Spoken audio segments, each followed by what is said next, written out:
Dia bangga dengan dirinya sendiri. Saya ini muhibin kelas kakap. Iya, kelas kakap. Baru dikituin aja sudah mencela. Itu namanya bukan kelas kakap, melainkan kelas teri. Rumput-rumput yang ada di bawah. Nahdlatul Ulama yang ada di bawah yang paham. Kenapa mereka nggak paham? Mereka nggak didawiri. Saya itu setiap hari didawiri terus menerus. PBNU yang mengatakan PBILS ini itu saya setuju. Kenapa setuju?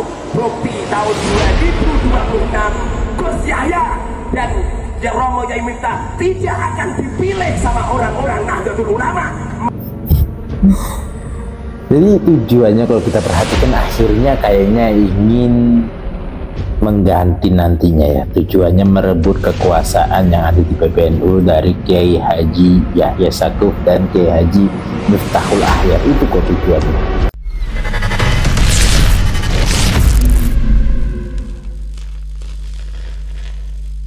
Assalamualaikum warahmatullahi wabarakatuh. Alhamdulillahirabbil alamin. Kesempatan ini sudah dari awal saya mengungkapi bahwa terkait tentang sesuatu yang mempunyai misi. Apa itu misinya? Yaitu melengsarkan atau menyetop nantinya ketika sudah pemilihan ketua umum barunya. Jadi udahlah disingkirkan.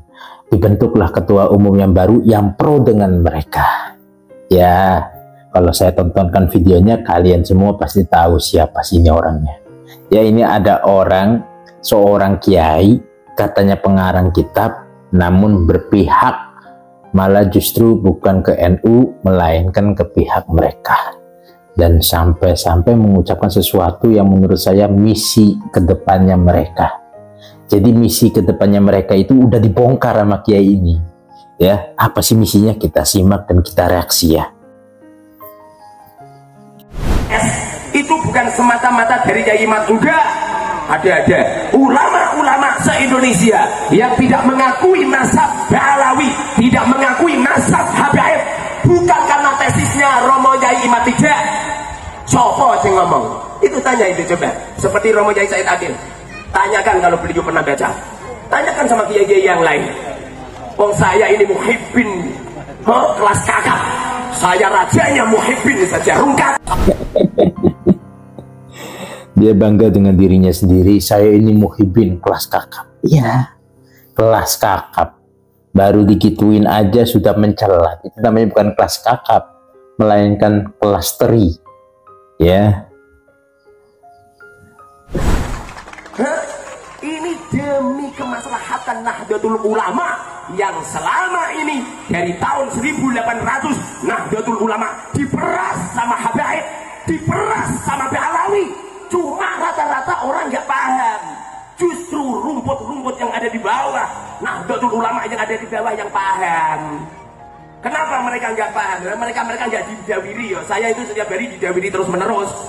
Sampai santri saya yang paling cantik diminta sama Habib. Habibnya umur 52 tahun. Setelah dinikah punya anak satu ditelantarkan. Ngono kok duriai Kanjeng Nabi. Oh, jadi Muharrar ini rungkat. Muharrar ini akhirnya jadi pembenci Habaib. Karena apa? Karena dia ini sering didawiri. Padahal belum didawiri sama saya. Saya pengen didawiri ke tempatnya siapa ini? Muharrar. Sekali-kali saya mau dawir ke situ gitu loh. Boleh nggak Muharrar saya dawir ke situ buat asik-asik ya. Semoga tidak rungkat kalau didatangi saya. Jadi seperti itu ya. Rungkatnya itu gara-gara didawiri Habib. Masuk apa masuk? Bohong apa bohong? Bohong. Justru adanya PBILS ini adalah jantungnya Nahdlatul Ulama. Kenapa PBILS menyendiri tidak masuk di dalam naungan Nahdlatul Ulama? Biar damai. Biar damai Nahdlatul Ulama, biar damai. Kalau menyendiri damai. Apalagi terjadinya terjadinya instruksi dari PWNU. Luar biasa. Saya setuju dengan instruksinya PBNU yang mengatakan PBILS ini itu saya setuju. Kenapa setuju? Bukti tahun 2026 Gus Yahya dan Romo Yai Miftah tidak akan dipilih sama orang-orang Nahdlatul Ulama. menjadi ketua PBNU, menjadi Suriah PBNU, akan diganti oleh singa-singa Nahdlatul Ulama yang berani menggemburkan bahwasanya Ba'alawi Habib tidak duriati Rasul. Mana mungkin ada duriah Rasul sekelas beliau-beliau pekerjaannya hanya dakwah? Mana mungkin beliau. Jadi tujuannya kalau kita perhatikan akhirnya kayaknya ingin mengganti nantinya ya. Tujuannya merebut kekuasaan yang ada di PBNU dari Kiai Haji Yahya Saquf dan Kiai Haji Miftahul Ahyar. Itu kok tujuannya. Simple. Ya, tujuan mereka itu menggeser keduanya dan ambillah ketua serta sekjennya serta lain sebagainya, kepengurusannya, pokoknya itu yang pro dengan mereka. Kalau nggak pro, singkirkan. Lalu kalau udah pro mereka, akhirnya umat diajak untuk membenci, umat diajak untuk diadu domba, umat diajak untuk saling memusuhi dan satu sama lain. Ini tujuan mereka. Asik kan ya. Mereka malah justru membongkar ke depannya langkahnya bagaimana. Itu langkah-langkah mereka. Jelas. Ya, semoga ini sebagai informasi saja ya. Mudah-mudahan ke depan kita bisa memperbaiki diri dan kita menjaga Nahdlatul Ulama agar tidak jatuh di tangan orang-orang yang ingin mengadu domba antar umat Islam. Di sana asyhadu Allah, di sana asyhadu Allah. Di sini takbir, di sana juga takbir.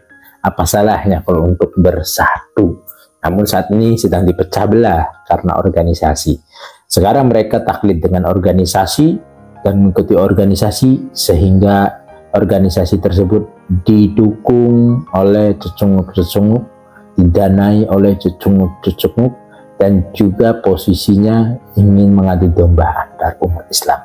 Sekian dari kami, kurang lebihnya mohon maaf yang sebesar-besarnya. Wassalamualaikum warahmatullahi wabarakatuh.